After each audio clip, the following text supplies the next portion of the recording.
बिस्मिल्लाहिर्रहमानिर्रहीम। अस्सलाम वालेकुम क्लास।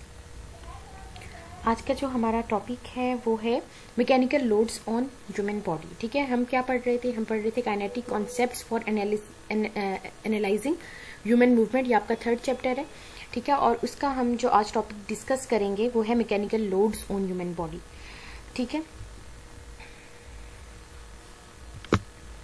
जैसे कोई भी फोर्स हम किसी बॉडी पे लगा रहे हैं। ठीक है, अभी मैं आपको जिस तरह बताऊंगी इसके अंदर फोर्सेस हैं different, compression force, tension force, shear force, then जो वो स्ट्रेस प्रोड्यूस कर रही हैं। ठीक है, हम इसके बारे में डिस्कस करेंगे। बट इसी के आगे ही जब वो चीज़ हम किस में ले लेंगे कि बोन के ऊपर जो फोर्सेज लग रही हैं ऊपर, ठीक है, ये सब फोर्सेज उसके ऊपर लग रही होती हैं। ठीक है, तो क्या है? The effect of a given force depends on its direction and duration as well as its magnitude. ठीक है, mechanical loads on human body जो है, इनमें जो हम फोर्सेस हैं वो कौन कौन सी हैं? कंप्रेशन फोर्स है, टेंशन फोर्स है, और क्या है हमारे पास? शियर फोर्स है। कंप्रेशन फोर्स क्या है? अच्छा, कंप्रेशन और जो आपके पास ये टेंशन फोर्स है, ये आपके क्या है? ये आपकी एक्सियली लग रही है। ठीक है, ये directed axially through the body, यानी कि लॉन्गिट्यूडनली ये आपके लग रही हैं। ठीक है, बॉडी के ठीक है, एक्सियली वो ओरिएंटेड होती हैं। जैसे कि फॉर कैसे है कंप्रेशन? प्रेसिंग और squeezing force directed axially through a body. के एक बॉडी है फॉर एग्जांपल, अब जिस तरह एक ये दिखाया है, उसे एक ऊपर से और नीचे से दोनों को फोर्स उस पर लग रही हैं और उसे क्या कर रही है? कंप्रेस कर रही हैं और स्क्वीज कर रही हैं, और देखिए वो एक्सियली ओरिएंटेड है वो फोर्स। ठीक है, जैसे फॉर एग्जाम्पल अब हमारी बॉडी में कंप्रेसिव फोर्सेस लग रही होती हैं। कैसे लग रही होती हैं? आपका weight of a body acts as a compressive force on the bones.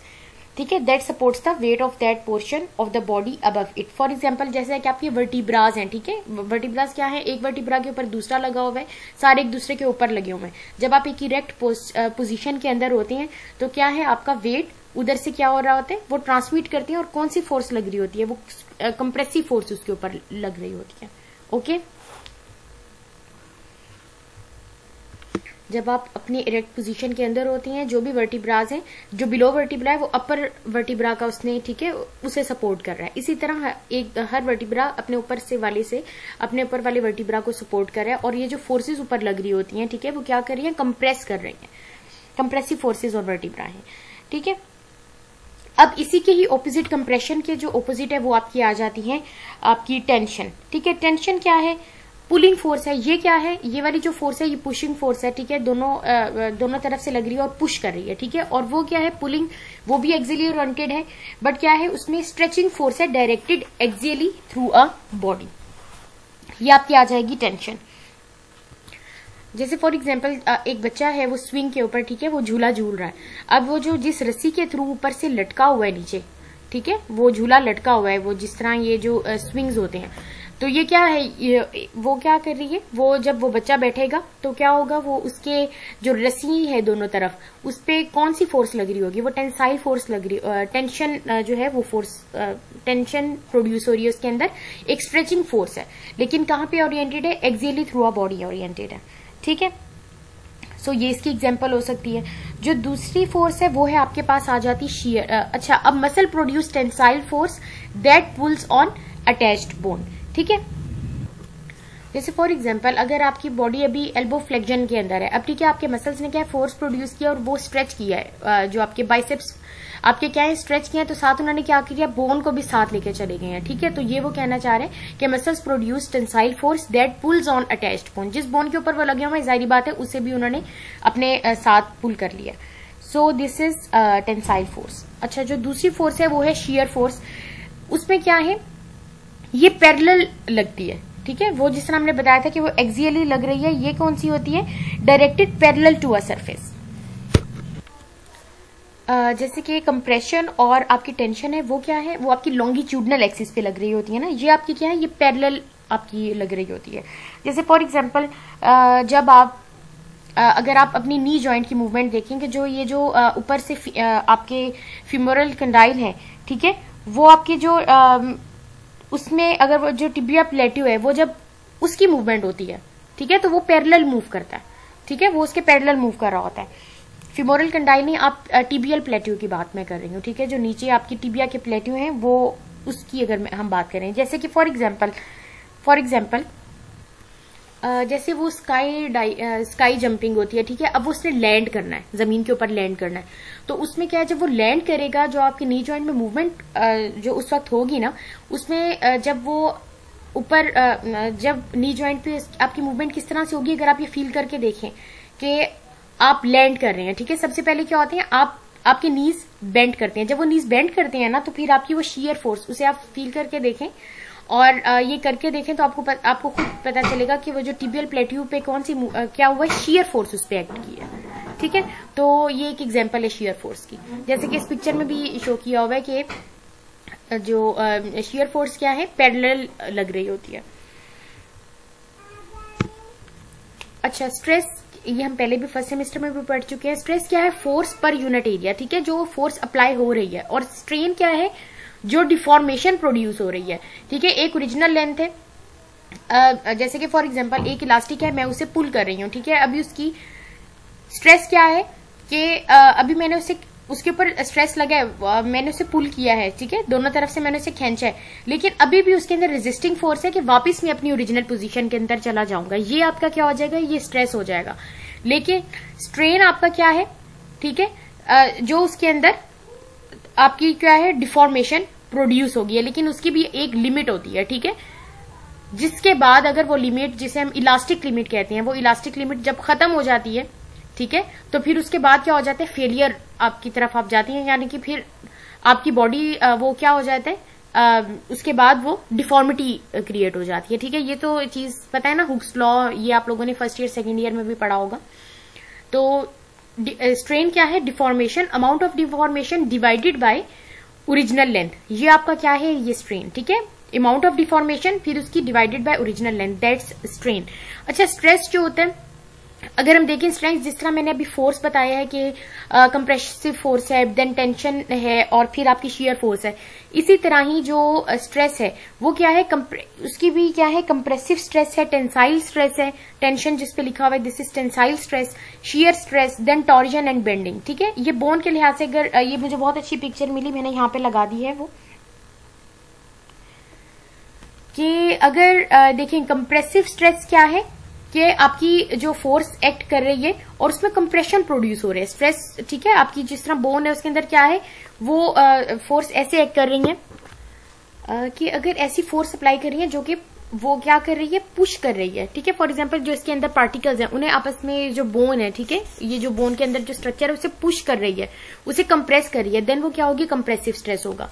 अगर टेंसाइल स्ट्रेस क्या है, कि अगर फोर्स अप्लाई हो रही है और वो जो उसके ये जो फॉर एग्जाम्पल है, वो जो मेंबर्स हैं, अगर इसे मैं एक जनरल उसके अंदर बताऊं कि जो आपके मेंबर्स हैं उन्हें वो पुल कर रही है, आपस में एक दूसरे से दूर लेकर जा रही है, ठीक है, टेंशन प्रोड्यूस हो रही है उसके अंदर, देन वो आपके पास क्या होगी, टेंसाइल स्ट्रेस। शियर क्या है, ठीक है, वो फोर्स जो पैरेलल एक्ट कर रही है, और सेम एज जिस तरह मैंने आपको शियर फोर्स बताया है, वो आपका क्या हो जाएगा, शियर स्ट्रेस हो जाएगा। शियर स्ट्रेस को अगर मैं और आपको बताना चाहूँ तो किस तरह से होगा, कि शियर स्ट्रेस क्या है, जो कि फोर्स जो कि डिफॉर्मेशन कॉज कर सकती है, किस तरह मटेरियल जिस तरह स्लिप हो रहे हैं, ठीक है, पैरेलल ही जा रहे हैं ना, स्लिप हो रहे हैं। फिर टॉर्जन क्या होती है, ट्विस्टिंग, उसके अंदर मोशन, ट्विस्टिंग जो मूवमेंट होती है, एंड देन बेंडिंग, ये मैं आपको आगे मैंने इससे बहुत अच्छा एक्सप्लेन किया हुआ है, मैं आपको बताती हूँ, उससे आपको बहुत ज्यादा अच्छा क्लियर हो जाएगा। अच्छा जी, amount of mechanical stress created by a force is inversely related to area over which the force is spread. क्यों, अगर देखिए एरिया ज्यादा हो जाएगा तो मैकेनिकल स्ट्रेस क्यों कम जो है वो कम हो जाएगा, क्योंकि ज्यादा एरिया पे वो फोर्स जो है वो डिस्ट्रीब्यूट हो जाएगी। फॉर एग्जांपल, अब जिस तरह लंबर वर्टिब्रास है हमारे, ठीक है, ऊपर से वर्टिब्रास जब नीचे आती जाती है वो ब्रॉड होते जाते हैं ना, तो फिर लंबर वर्टिब्रा पे, ठीक है, उस पर मैकेनिकल स्ट्रेस उस पर आ रहा है, अमाउंट ऑफ मैकेनिकल स्ट्रेस जो है उसके ऊपर वो क्या, वो जारी बात है इवनली डिस्ट्रीब्यूट हो जाएगा उसकी सरफेस पर। इस वजह से वो,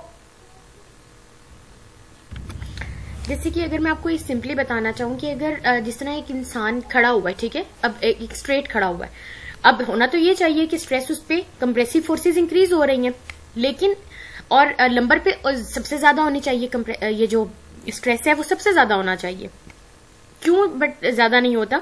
वो इसलिए क्योंकि जो एरिया है लंबर का वो ज्यादा हो जाता है और वो फिर डिस्ट्रीब्यूट हो जाता है उस पर, इस वजह से इतना ज्यादा उस पर स्ट्रेस जितना होना चाहिए उतना नहीं होता।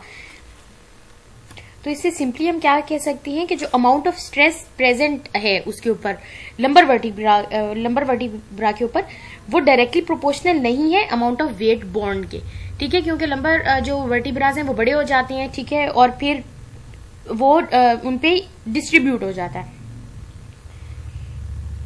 तो ये जो इंक्रीज सरफेस एरिया वो क्या कर देते हैं, रिड्यूस कर देता है कंप्रेसिव स्ट्रेस को। तो ये एक इसमें बहुत इंपॉर्टेंट बात थी। देन बेंडिंग क्या है? Asymmetrical loading.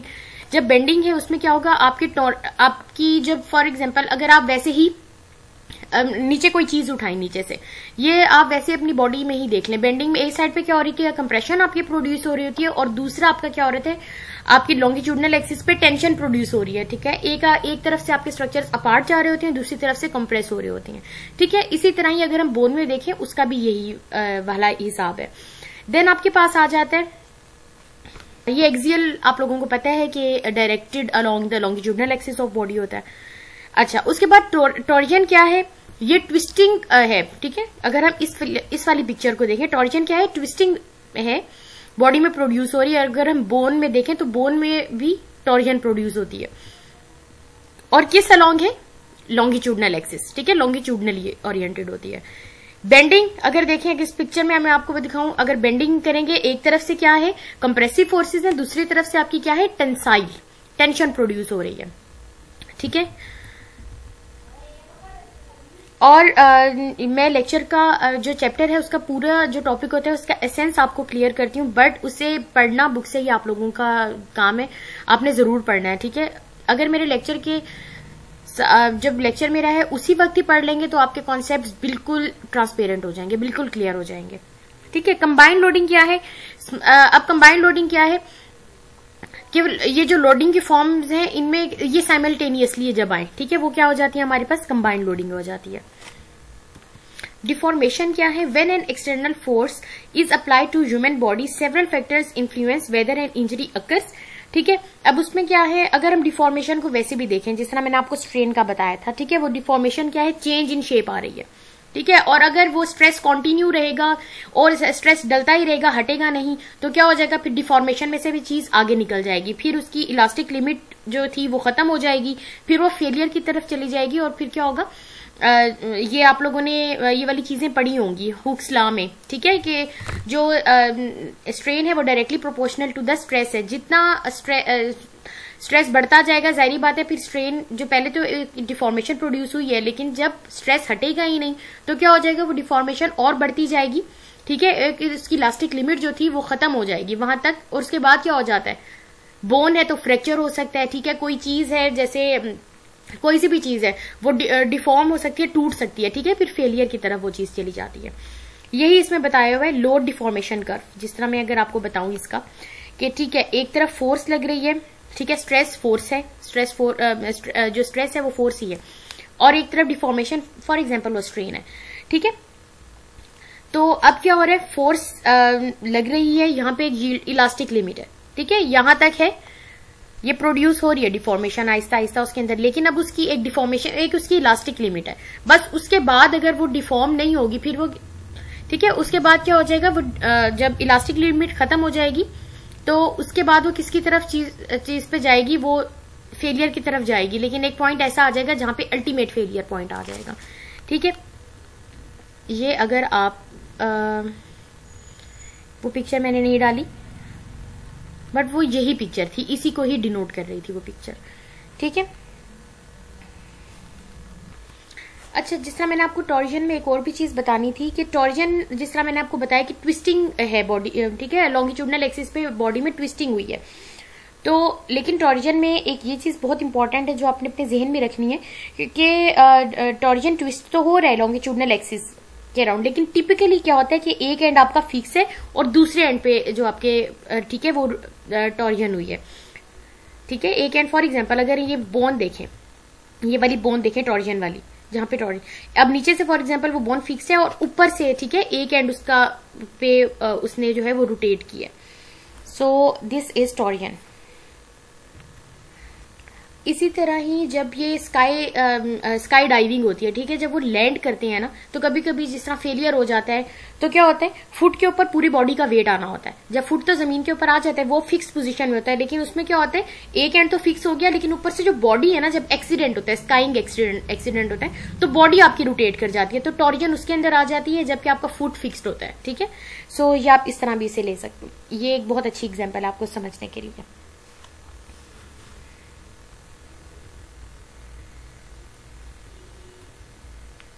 अच्छा, अब देखिए रिपीटेटिव लोडिंग क्या होती है और एक्यूट लोडिंग क्या होती है। रिपीटेटिव लोडिंग क्या है, जो आहिस्ता आहिस्ता, ठीक है, लो मैग्नीट्यूड आपको, फॉर एग्जांपल आहिस्ता आहिस्ता, जिस तरह कभी कभी ऐसे होता है कि वो हल्का हल्का शोल्डर में पेन हो रहा है, ठीक है, आहिस्ता आहिस्ता हो रहा है, और फिर वो क्या, फिर एक वो उसका एक जो उसकी इंजरी होती है देर बाद जाकर, ठीक है, वो आपका आहिस्ता आहिस्ता हो रहा होता है। और एक ये होता है जिस तरह एक्सीडेंट हुआ और ये फॉरन इंजरी हो गई है, ठीक है, ये आपका एक्यूट हुआ। और रिपीटेटिव क्या है, जो आहिस्ता आहिस्ता ग्रेजुअली इंक्रीज हो रहा है। ठीक है, ये मैंने जस्ट आपको रिपीटेटिव और एक्यूट के बारे में बताया। रिपीटेटिव लोडिंग क्या है, रिपीटेटेड एप्लीकेशन ऑफ सब acute load that is usually of relatively low magnitude. जैसे कि फॉर एग्जांपल आप रन कर रहे हैं, तो आपका जो फुट है वो बार बार टकरा रहा है, ठीक है, आपके जो सरफेस है उसके साथ टकरा रहा है। अब क्या है, वो बंदा रनर है और उसने रनिंग करनी ही है, ठीक है, आहिस्ता आहिस्ता क्या होगा, उसका फुट तो वो जो पेवमेंट है जिसपे वो रनिंग कर रहा है उसके साथ बार बार वो टकरा रहा है। ठीक है, जिस तरह फॉर एग्जांपल वो रनिंग में जब उसने नीचे जमीन पे अपना फुट रखता है, ठीक है, बहुत, ठीक है, लो मैग्नीट्यूड से क्या है, लेकिन उसके ये वाली एक्टिविटी उसकी चल रही है, तो फिर ये क्या हो जाता है, ये क्रोनिक इंजरी है। उससे क्या होगा, आहिस्ता आहिस्ता जाकर ये वाली इंजरी बनेगी। वो हो रहा होता है पीछे पीछे काम, बट ठीक है, ये एक्टिविटी चल रही है, तो फिर क्या हो रहा है, आहिस्ता आहिस्ता जाके ऐसा हो सकता है कि इन फ्यूचर जाके उसे इधर फ्रैक्चर हो जाए फुट का, या उसे कोई स्ट्रेस इंजरी हो जाए। तो ये इसका कॉजेटिव मैकेनिज्म क्या होता है, माइक्रो ट्रॉमा। ठीक है, आहिस्ता आहिस्ता उसे हो रहा है, बट क्या है, क्रोनिक इंजरी होगी और स्ट्रेस इंजरी होगी, बाद में जाकर होगी। ठीक है, इसी तरह एक्यूट लोडिंग क्या है, application of single force of sufficient magnitude. ठीक है, सिंगल फोर्स है, उसमें क्या है, स्मॉल फोर्स थी और वो रिपीटेटिव चल रही है। इसमें सिंगल फोर्स है लेकिन वो एक बड़ी इंटेंसिटी की है, और उसकी वजह से जो इंजरी हुई है, फॉर एग्जांपल ये जो रोड ट्रैफिक एक्सीडेंट्स हैं, ठीक है, और इसका कॉजेटिव मैकेनिज्म क्या है, मैक्रो ट्रॉमा, एक दफा में ही आपको लार्ज मैग्नीट्यूड की फोर्स हिट की है, so this is acute injury. So ये आपका टॉपिक कंप्लीट हो गया, और बुक में से भी इसे देख लेना है। बुक में जितनी भी इसमें जो इसका इस टॉपिक का एसेंस था, और मैंने बहुत इसके अंदर बुक से भी एग्जांपल और खुद भी आपको एग्जांपल्स देके मैंने आपको समझाया है। अब इससे पढ़ना आप लोगों का काम है।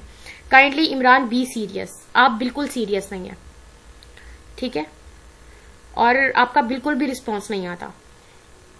बी सीरियस काइंडली, अब आपका 3rd सेमेस्टर हो चुका है।